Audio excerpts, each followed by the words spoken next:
YouTube channel. On today's special episode, I have with me the co-founder of Amani Health, who is my amazing co-host, and a very wonderful guest in the house. They are both here to share their story on how they overcome postpartum depression. My name is Jemima Vasi, and if you are new here, don't forget to subscribe to our YouTube channel and hit the notification bell so you don't miss out on any of our updates. Whether you are a new mom navigating through the challenges of postpartum depression, a partner, a family seeking to support a loved one, we are here for you. All you need to do is take a cold drink, relax, and let's get started. So thank you so much, Ma. I would like to meet you. Your name. My name is Ayo Daily, and I'm not new here. We have a guest. We have a guest today. We have a guest. My name is Igenombo Blessing Kechi. This happens to be the first interview on behalf of our New Health Group, and I'm happy to be with you here. Thank you so much. We're glad to have you here. So I'll be starting with you, and my first question will be, can you tell us what postpartum depression really is and what are the causes? Because before now, I used to believe that when a woman gives birth, it's still all joy. So why are you depressed after having a baby? It's something I'm always like. So my please, nice you can show more light or better understanding. Okay, thank you very much. Postpartum depression, like the name is postpartum. Postpartum means after birth, after a woman is delivered of a baby. Depression. We all know what depression is, at least we talked about it a few times. So postpartum depression happens after the delivery of a baby, after a woman has been delivered of a baby. And also, okay, so let's lay some ground rules just before we go ahead. So the first thing is postpartum depression happens to men and women actually. So not just women, yes, men and women. And it is an illness. So just like you have headache, you have malaria, you have typhoid. It is an illness. It is not a village people kind of thing. It is an illness that can be treated. So that's it. Another fact I would like us to say here today. It is an illness that can be treated. Just like I said earlier, if you have headache, you know what to do, maybe rest or use a medication to. So the same way, it's treatable, and it is also not a way to judge a parent's fitness for parenting, or how do I put that now? It does not measure. It's not a measure of a parent's fitness as a parent. So that means it is not. Because you are going through postpartum depression, does not make you unfit to be a mom or a dad. So, yes, I would like us to get that straight. And then, so postpartum depression is when a woman or man, as the case may be, experiences depression it's usually after, that's why it's called postpartum, usually after the death or the delivery of a baby or babies, and it happens, it could be immediately after birth, or it could be, months down the line. So it can develop 8 months after you've had your child. It can develop 11 months after you've had your child. It can develop 3 months after. So there's no time frame to, you've had a baby, 3 months ago, you've had a baby over 6 months ago. So why are you just developing these symptoms? It can happen. It usually happens between immediately after birth and like 1 year after the death of the baby. So within that time frame. So that's basically what postpartum depression is. A woman who is experienced, a woman or man, as the case may be, because men. Okay, so according to statistics. Some say, according to research, some say 20% of women would have postpartum depression. Some say 50%, some go as high as saying 70, 80%, of women who are delivered of babies go through postpartum depression. For men, the statistics say that 1 out of 10 men would at one point or the other experience postpartum depression. But you would say that why should men, the ones that carry the baby, at least in this part of the world, men don't carry the baby, so why should you be going through postpartum depression? But I'm sure we'll get to that.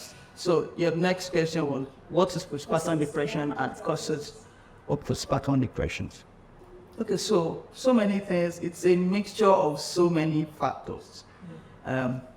Postpartum depression, when a woman is delivered with a baby, there's a whole lot that goes on in the system. There's a lot of hormonal changes and everything that goes on in the system during pregnancy. And then when the baby is delivered, the hormones have to balance one way or the other. So immediately a baby is delivered, the hormones, some of the hormones drop drastically.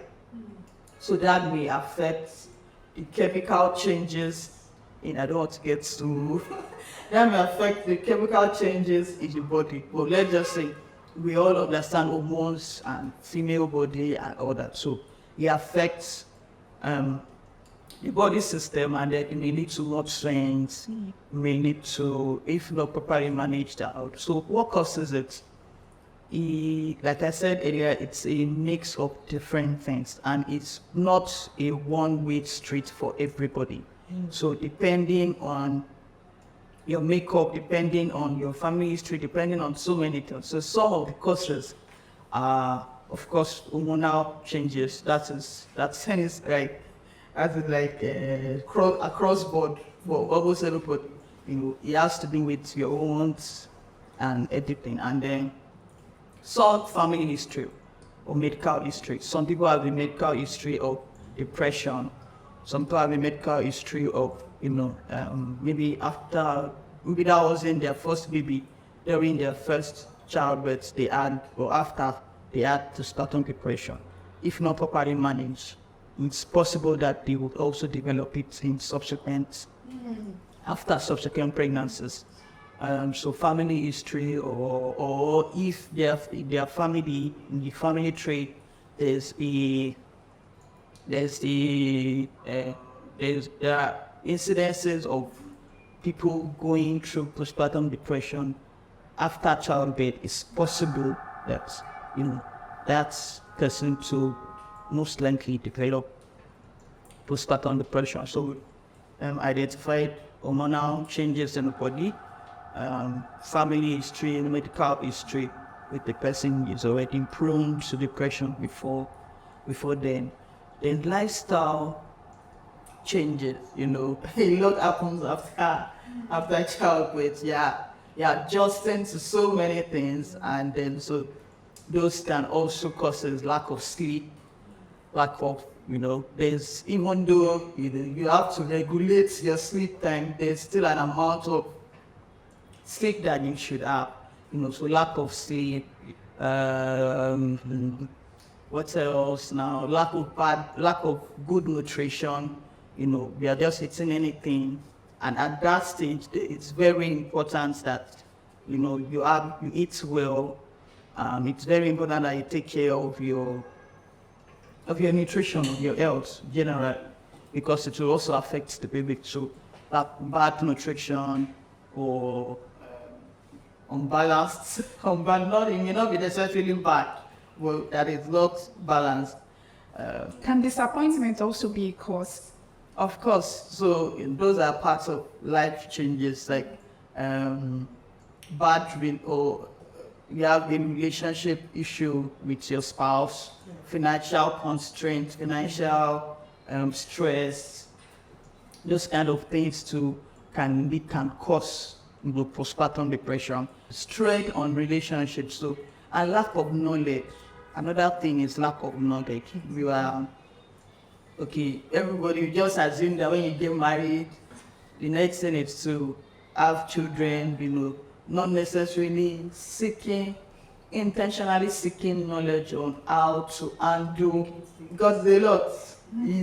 There's a change in everything. There's a change in system, there's a change in your family structure, There's a change in your timing now. It's not just about you. You have to consider a baby in everything that you do, especially at that, very young age. So there's a change in everything. So it may affect a person and then lead to postpartum depression. So those are some of the things that causes postpartum depression, strain on the relationship. So another thing that may cause postpartum depression is unforeseen circumstances after birth. Say, maybe the baby developed a condition after birth, or the mother didn't eat on time, or something happened that may also cause postpartum depression. Yeah, that's true. And I also think that if you expect so much from your husband, and what you're expecting, you're getting little from him, I think it can also cause depression, because you feel that, oh, this is what you're expecting your husband to do, and your husband that you're expecting to support you, not giving you little support. And it feels you feel that so disappointing, and that's also can cause depression. So, and disappointment also comes from the gender of a baby, because I remember I had an ex-colleague 2 years ago. She had 3 girls. Yeah. So she wanted to have a boy. The husband said, it's okay, let's know her. She said no. So she didn't do scan. When she gave birth to 2 girls. For 6 months, she didn't touch the baby. Wow. Anytime we go see her, she'll tell you, carry them when we going. Carry them. So, wow. I didn't even know that time it was even called postpartum depression. I just felt like she was pain because she wanted a boy. Wow. So in such cases like that, how can one handle it? I think the first thing they would have done is there's always a scan. Maybe at that 7, 8, 9 months. She refused to scan. Okay. She wanted. If I had to be the husband, what I would have done is I would have forced that scan to happen. Maybe at 8 months. Let's see what will happen. Even if you tell the doctor not to tell her the sex, let's just know, so that I can heal her until she put to bed. So in that case, she would have zeroed her mind. She would have welcomed any sex that comes her way. So that would have healed her up. Or give her books, let her read more. Children are blessings from God. We should not reject anybody. Be it a boy, a girl, whichever one that comes her way. They're all blessings. So the husband should have allowed her, or the husband should have forced her to do the scan. Why they tell him the sex of the baby, the husband will take it upon himself to talk to the wife about it. But she had faith. There are times you have faith as a child of God. Most times faith doesn't So that's family dynamics or something, and which can also lead to postpartum depression when the husband and wife are not aligned on issues, on so many issues, on even the birth of the baby or the gender of the baby. You say, okay, me I want this, me I want this, at this. One person's hope is dashed, the other person may develop postpartum depression. As a result of I think if I would even come in, I think my second baby, at 7 months, because I was supposed to go 6 months and 8 months for scout. That's what the HL1 will be, what it gave us to do during antenatal. Well, during 6 months, I was told to go. I said no, that I don't want to play. I just want to go at 7 months. So I said I wanted to go at 7 months because I was scared of the kind of the sex and that will be coming out, or that we shouldn't be shown to me. Because I was expecting, since I have a boy, nothing you can be, yeah. So the 2 days, as that 7th month, I was fitting in because the symptom I had for the first was different than what I had for the second. So I had that hope that it was going to be a girl. So that 7th month, I went to the jury and I went for scan. And at the end of the day, the man said, madam, congratulations, it's a boy, and your baby is doing very well. I looked at it, I said, oh, what is it? It was dashed. I said, God, what is it? At a point, I wanted to cry. The scan and room. But I looked at it again. So the first person that came to my mind was my husband. I just put a ball through to him and I said, Bobo, because that's the name I call him. See, they said it's a boy again. That means we're parents' boys. And Bobo was a kind of, that's good. The joy he gave me now removed that feeling I was having. Yeah. He said, babe, that's good. A boy again, you're giving me 2 boys. Don't worry, I'm going to get you a car. Wow. So like that thing it made me to be very happy. You get, instead of me now thinking of, oh, I want to have a girl, and I now changed the whole story. So that was, yeah, so that was why I said the man should have also worked with the wife. This would have helped. Okay, so now can you share your journey of postpartum depression? When did you realize that something wasn't right? Okay, prior to when I had my first child, I started thinking, Blessing is a girl that she's always able to, if you call her, she would go. And then that life, was so fun. But then now, another person is coming. You get someone that will always drag you at your throat that, Mommy, it's not only you. We have somebody. So, little time to when I gave birth, I started thinking, that's God, this one I'm having a little baby. What do I do? How do I start from there? You get, and I had a whole lot of expectation for my husband. But it wasn't coming. You get. So when I was in the labor room and I gave birth to this boy, and the doctor was a kind of, Madam, congratulations, can you hold your baby? The thing that came to my mind was, Doctor, no, hold him to yourself. And I started crying that time. Started crying and I said, God, what do I do? Where do I go from here? So that's where this postpartum started. So we took the baby, after 3 days, we took the baby home. And if my mom now came around, thank God my mom came around. So when they started beating the baby, I looked at the baby and things that comes to my mind is, where do I go from here? And if you dare touch me, the next thing that will come to my mind is, I'll start crying.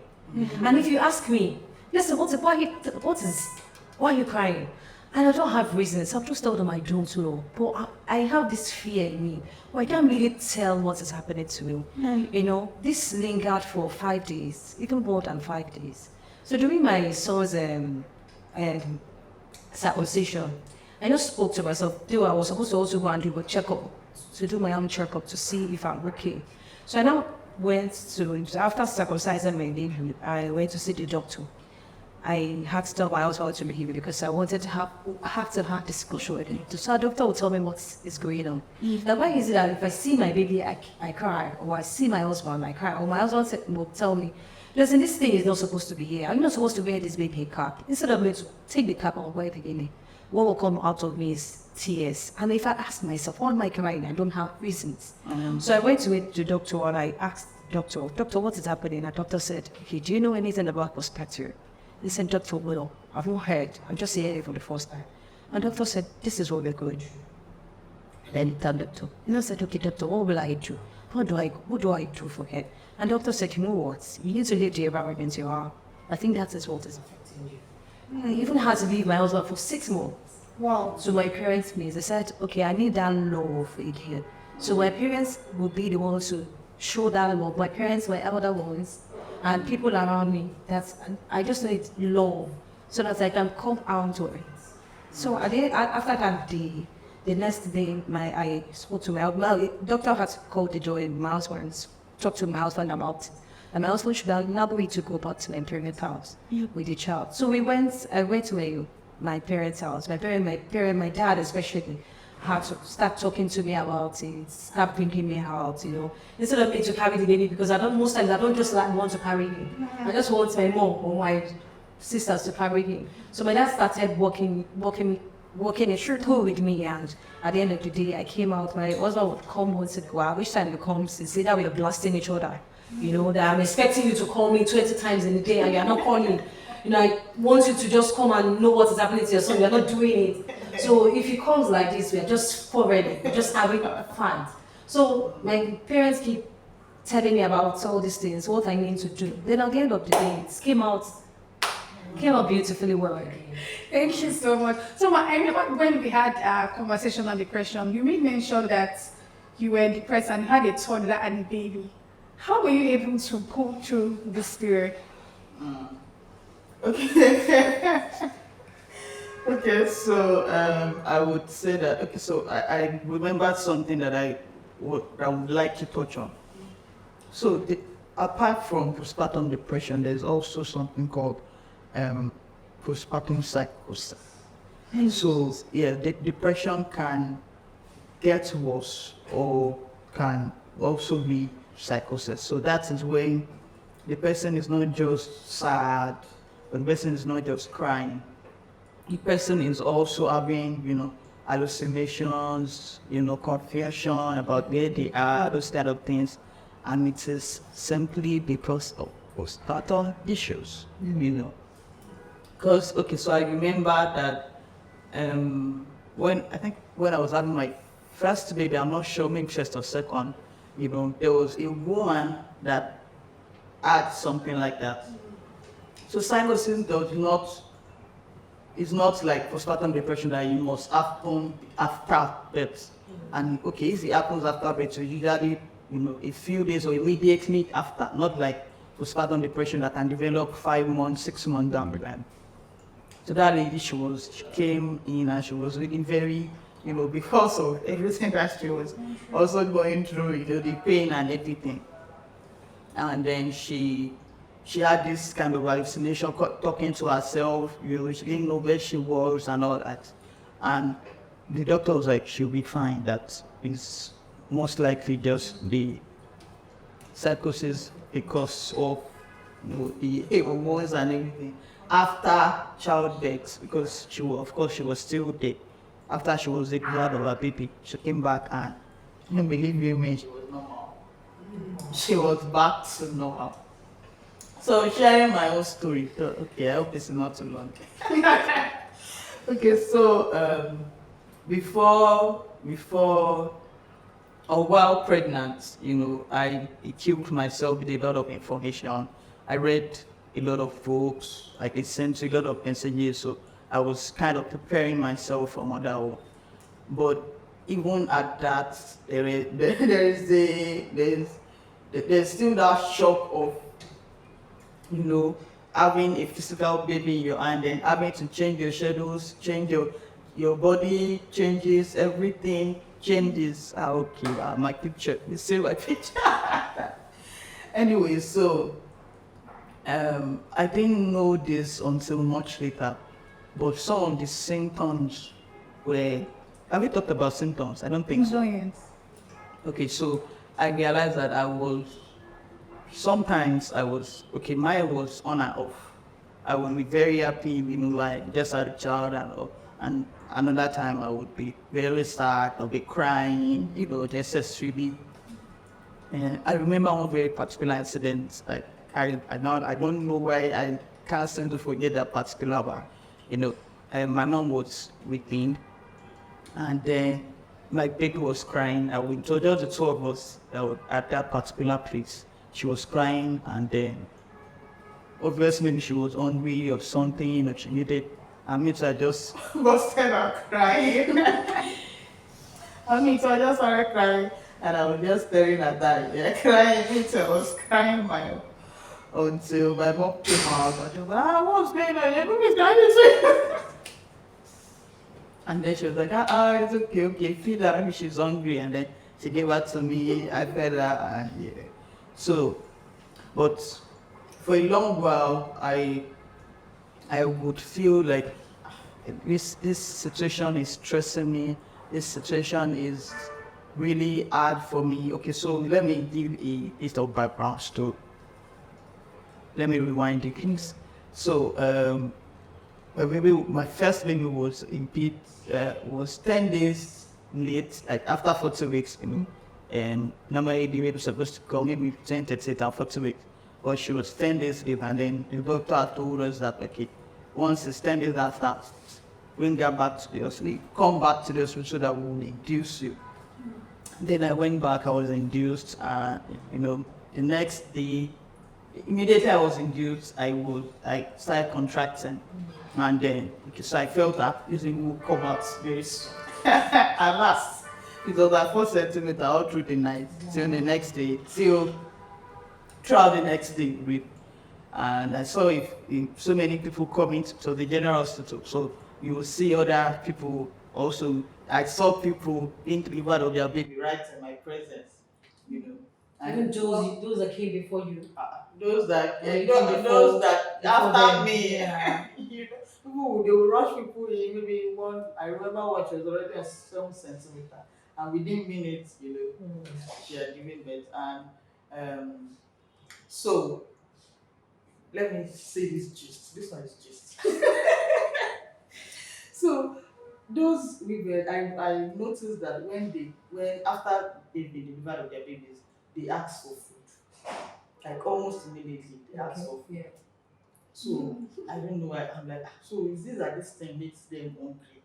So I now told my husband that please let me get food. I think it's out of excitement. So that so that me too, when I finish, so that you will not go and be looking for food. The food will already be here. Okay. Not knowing that I will not eat for the next 3 or 4 days.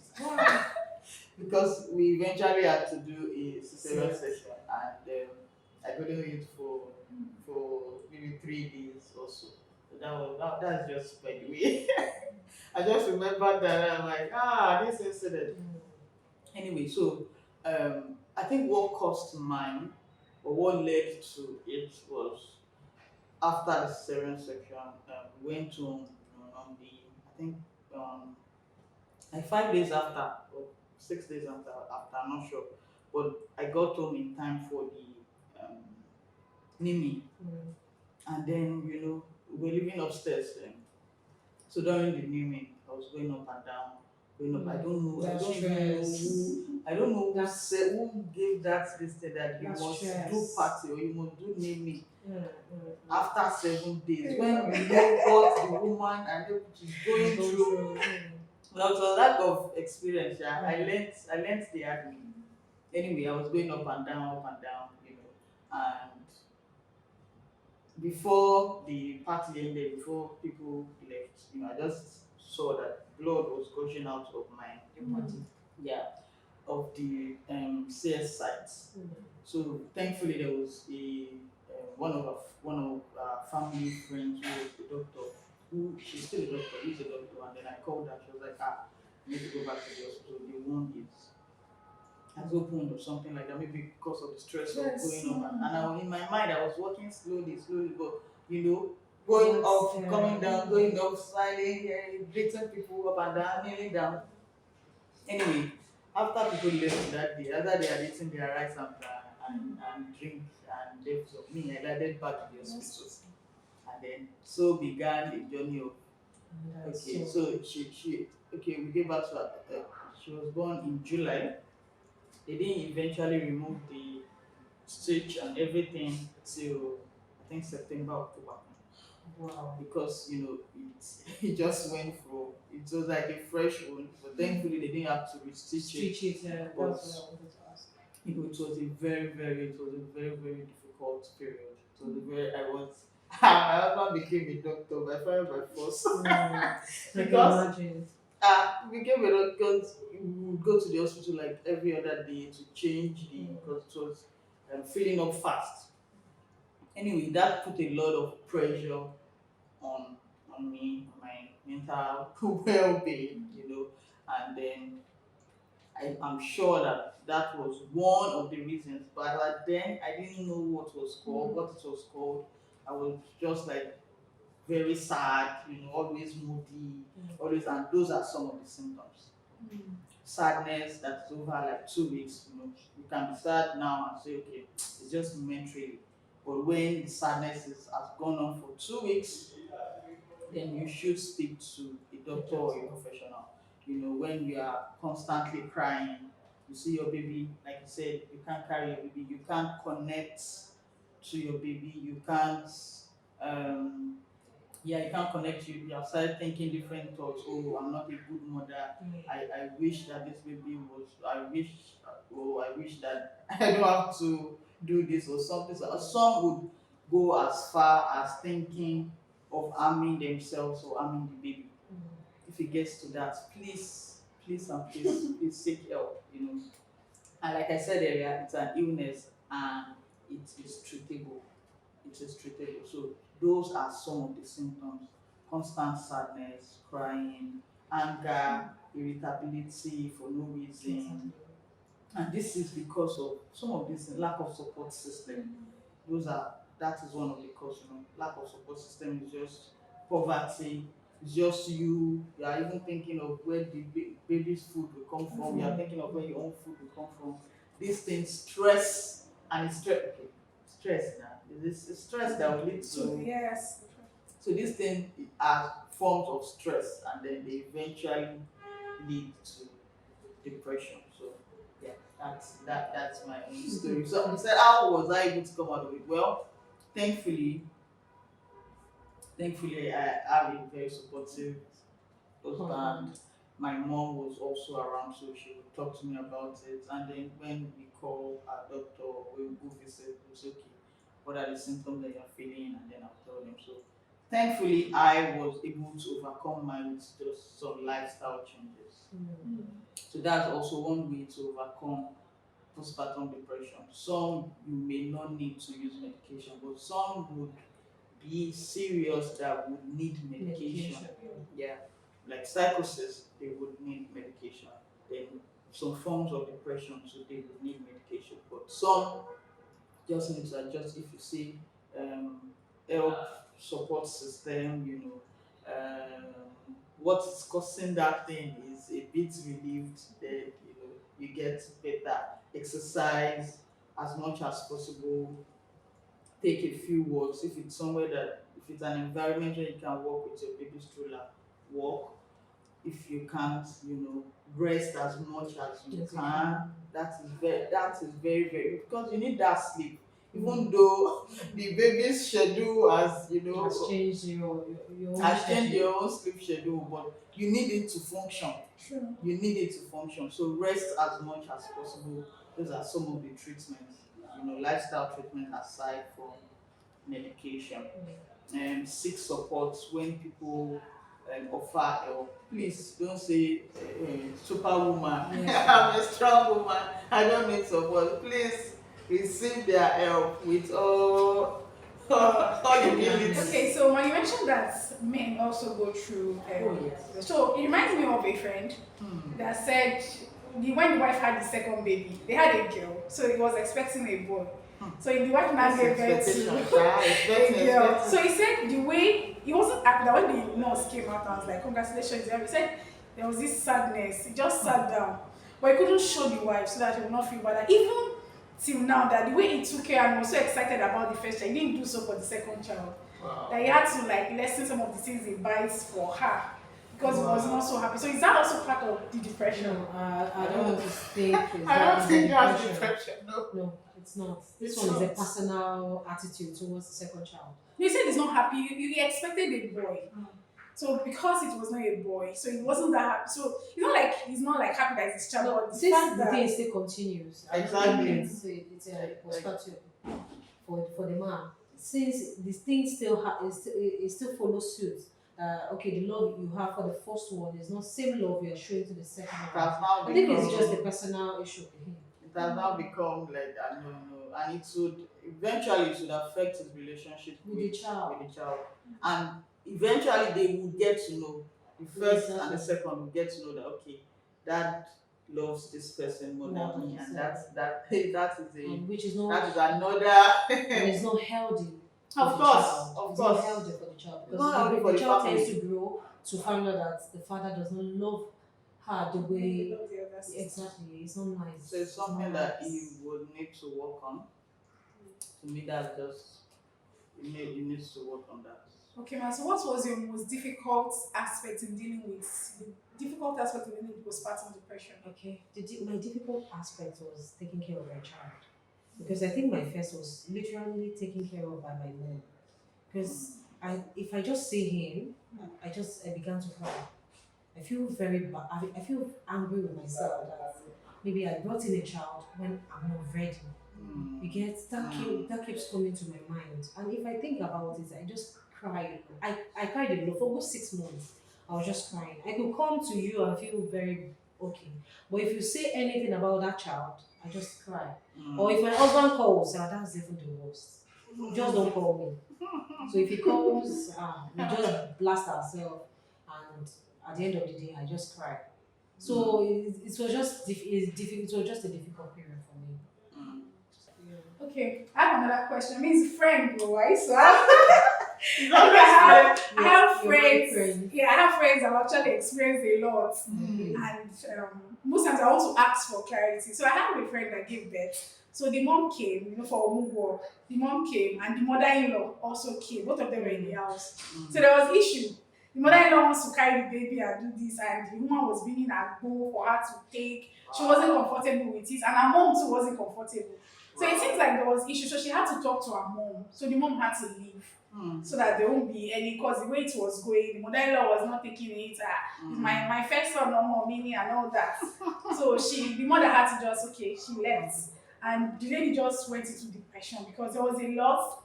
The mother-in-law was just there asking for a lot, giving her different kind of things, which wasn't really good for her body. So in such cases, how do people handle this kind of situation whereby it's your mother-in-law that is causing your depression? Did I say it's the mother-in-law that's causing the all depression? mother-in-law.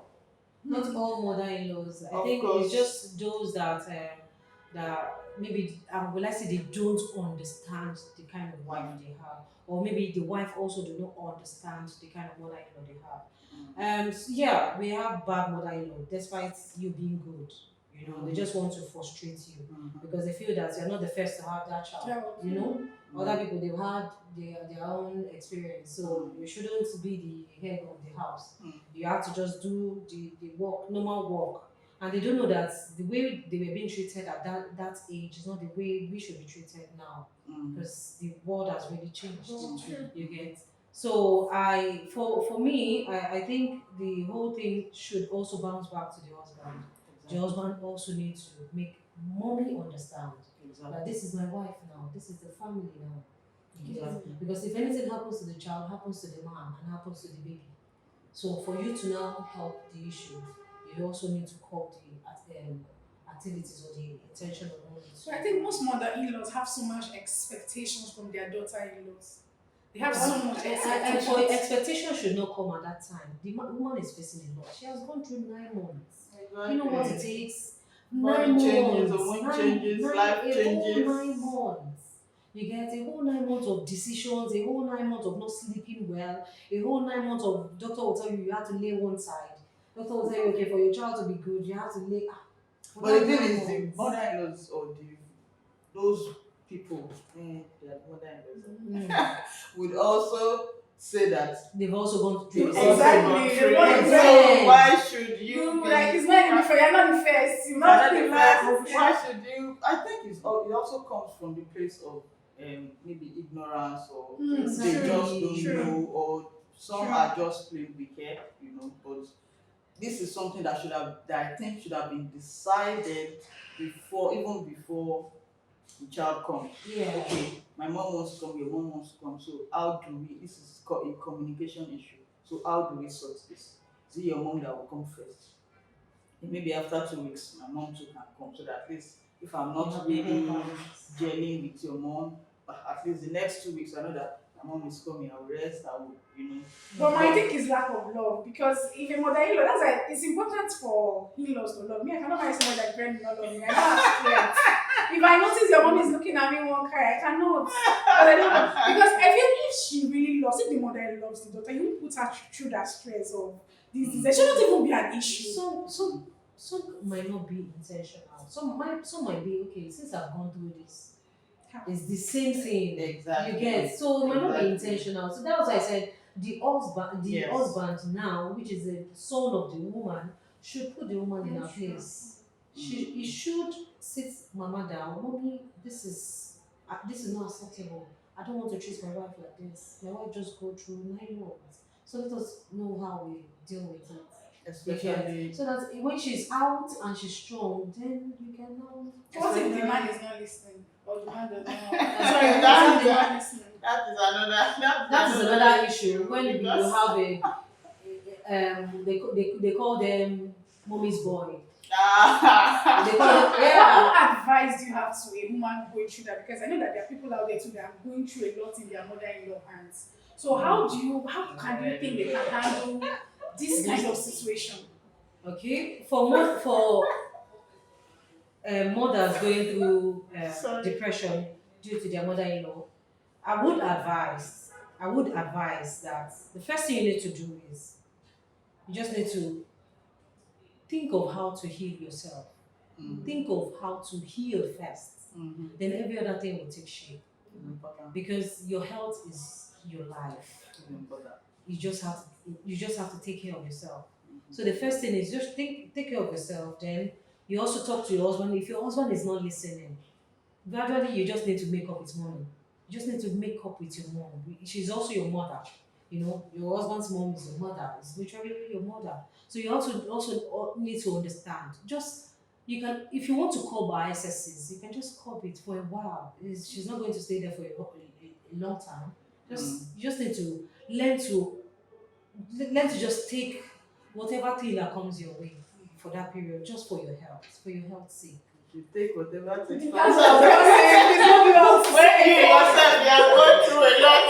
For health's sake, because if she keeps complaining and help is not coming, Of course, it of will course. really So deteriorate the I health. concur with that. You can't keep shouting your Yes. it would affect It will affect you. your health. So do the little that you can. At least, okay, if mama is not helping with the baby, or you think mama is not doing what she should do your, like you said, take care of yourself first, because then you'll be able to even see you very well.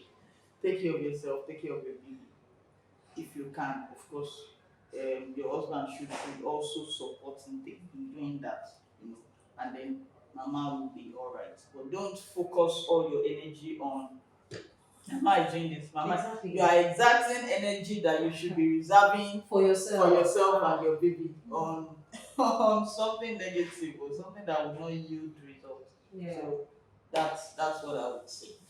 Okay, what advice do you have for anyone dealing with postpartum depression? Okay. First and foremost, when I had my second, I never had the postpartum, because what I did was I took time to read.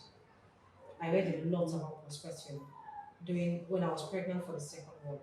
I read a lot what can happen in case you don't have what you're expecting. So I don't face what I faced the first one. So that was what really helped me. I had a lot of reading. I read so much about it.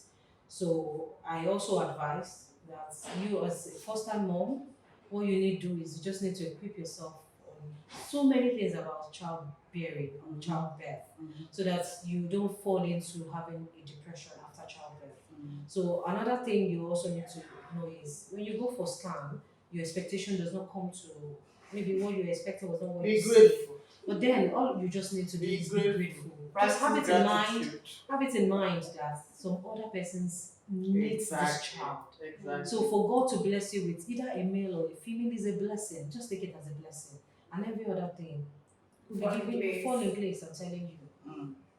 Okay, so I would, to add to what you have just said, if you are going through postpartum depression, or you think that some of these you are experiencing some of the symptoms that we have talked about, then I would suggest that you see a professional, a doctor, psychologist, so that they can properly assess you and then give you or advice on the steps to take. But there are some lifestyle changes that we have talked about here already that you can start to use or start to do.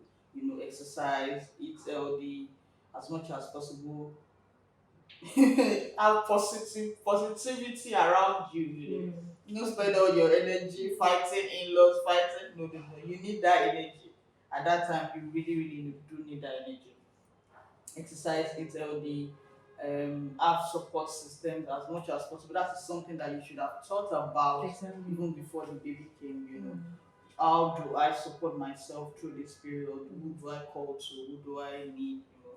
Those are the kind of things that you would need, or if you are going through this, then please do take some of these advices and please seek help. It is not a death sentence. Yes. You seeing your baby and fall and crying, you seeing your baby and thinking, no, this baby is better off without me. It's okay. It's like you said earlier, it is an illness that is treatable, just like you have headache and malaria. So please seek help, seek professional help. Amani else is here. Yes, I should mention that. Yes, I should mention that. And from the comfort of your home, you can get to speak to a professional, especially at that time childbirth, you have a lot going on. You may not necessarily want to go visit the hospital physically.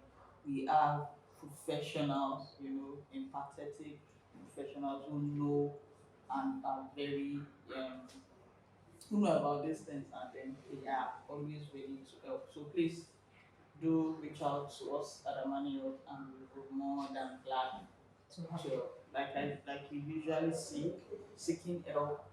Speaking up is a sign of strength. It is not a sign of weakness. Speak up so that you can get the needed help that you need. Because if it is not treated, it can actually degenerate into something much worse. Like you said earlier, please equip yourself with knowledge. If you know what to do, then you will most likely not fall into postpartum depression. Seek support groups is very, very important as much as possible. There are online support groups that you can join that talk about these things. Join if you can, and then just receive. Don't be a superwoman. Don't be too strong for yourself. Yes, you need help. Accept the help. Listening to music, watching movies, doing the things that you used to love to do. Maybe you used to love your hobbies, Watching cooking, movies. watching movies. Try and do those things. It would help you. It would help.